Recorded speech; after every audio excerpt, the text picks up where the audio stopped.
Hi everyone, I'm Arun Muthuraman from Indian Institute of Technology, Madras, and I'll be discussing about Google, its core brand values, and some of the marketing strategies which Google uses in this presentation. Yeah, we'll move forward. Let's start with an overview about Google. So the company was founded in 1998 by Larry Page and Sergey Brin. One of the major subsidiaries acquired by Google over its time includes YouTube. The major competitors of Google includes Facebook, Yahoo, LinkedIn and Twitter, as they share their major source of revenue as advertising. So how do people perceive Google as? It's an overpowered hero with a near infinite amount of abilities. This statement is completely true. Like, it has come up with a wide variety of products for almost all of the age groups, and it's almost impossible to cover a day's time without using any products of Google for today's generation. And everyone just hopes that they'll never flip out and start using the powers for evil purposes. And yeah, it has way too many powers to use. Let's go forward. Now let us look at the products which Google has come up with up till date. It has almost covered a wide variety of products, and the major products include the search engine, Google search engine, which it started with, and it has acquired YouTube over a bit of time, and Gmail, Hangouts, Google Chrome browser, and now it's targeting Microsoft users with its cloud computing. Yeah, so the list of products which Google has come up with is very huge, and they keep coming up with new ones. Now let us look at the core brand values of Google. Google managing a wide variety of products, it's important to keep intact the core brand values of the company. So the most important thing includes to make information universally accessible and useful. So Google started off with the search engine, and the purpose was to make information universally accessible and useful. And it was like you need some sorted information, and that's what Google named it. And it maintains a good guy image in the corporate world, and its slogan has been to do the right thing. Initially it was don't be evil while it was founded, and now it's to do the right thing. And then it's like to make the web a more personalized experience for all the users, and finally to reach out to as many people as possible through various products. So Google, having a wide variety of products, it reaches out to people of almost all age groups.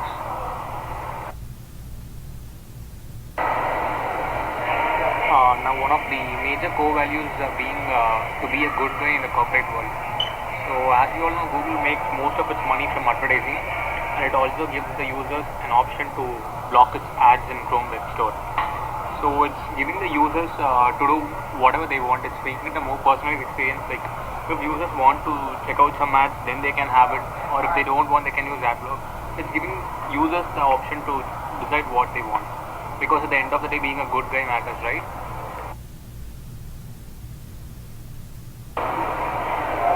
Now let us move on to Google Analytics. So what is Google Analytics? So Google Analytics is a tool which provides information, and more information. So information about what? It provides a custom report detailing the behavior of internet users.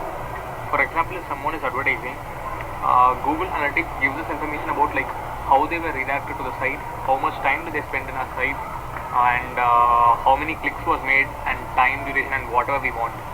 So it's free for Google advertisers, and this is one main thing which advertisers can use to optimize their advertisements. And this tool next leads us to marketing asset management. So what is marketing asset management? We'll see on next.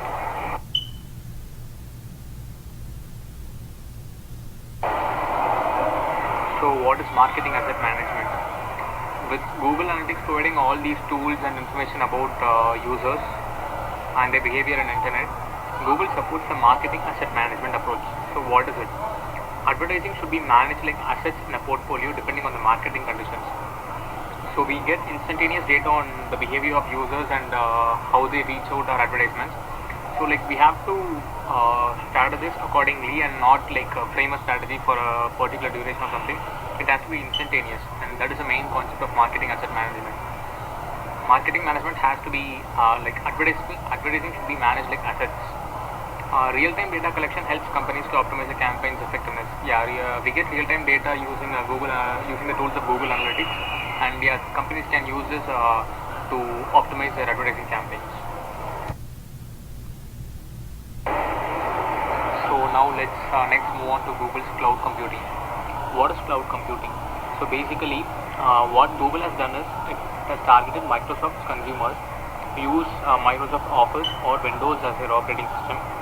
So now what it is, there is no need for owning any physical infrastructure and software. You can just go Google and access everything using just a web browser. That is called cloud computing.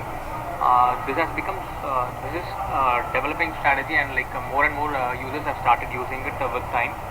This is one of Google's biggest product in the recent times. Now next let's see about Android. What is Android? It is basically a mobile operating system which Google had come up with to take Apple's iPhone head on. With the launch of Android OS, Google provided a tough competition for Apple's iPhone. And the major advantages of Android include it's free, it's open source, and involves a huge investment. Next, mobile advertising is expected to become significant in the future. So basically, with all these firms keeping advertising as their major revenue, it's advantageous to have as many customers as possible. So with almost everyone using mobile phones now, it's good to have to occupy a majority of the share in the market in mobile advertising. Next, Google is trying to get ahead of the curve with these initiatives. So currently, with the future being expected to be dominated by mobile advertising, Google is trying to get ahead of the curve. That's what we mean.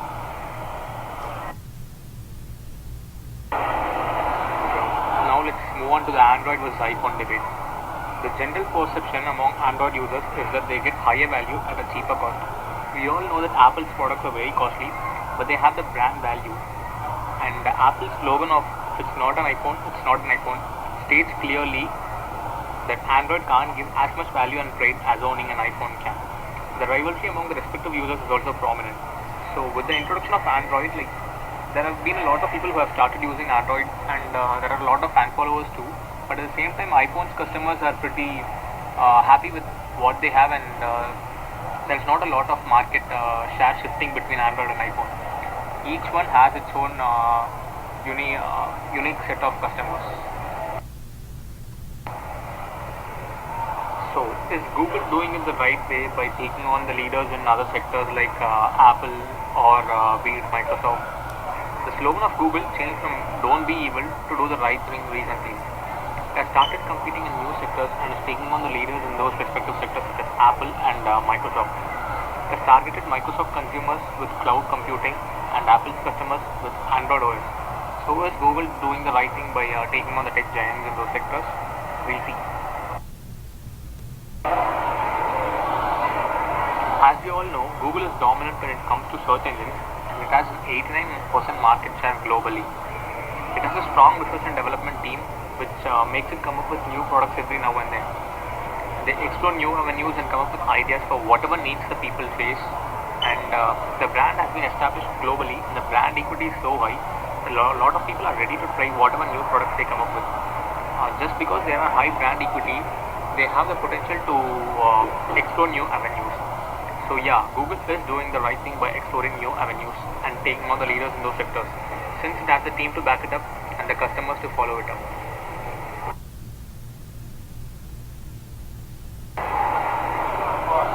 So now let's conclude with a summary. Google has been ever expanding, as we all know, and it has come up with a huge number of products, most of which have been successful. So it is right in exploring new sectors and taking on leaders such as Microsoft and Apple in those respective sectors. Basically, Google has an established fortress, which is its search engine, and the brand equity, which are so to do so. So basically, Google has a strong team, as we already discussed, and the customers to follow it up, follow any products which it comes up with. And Google's cloud computing is the next big thing Google has come up with. It has the potential to completely overhaul Microsoft's operating system Windows.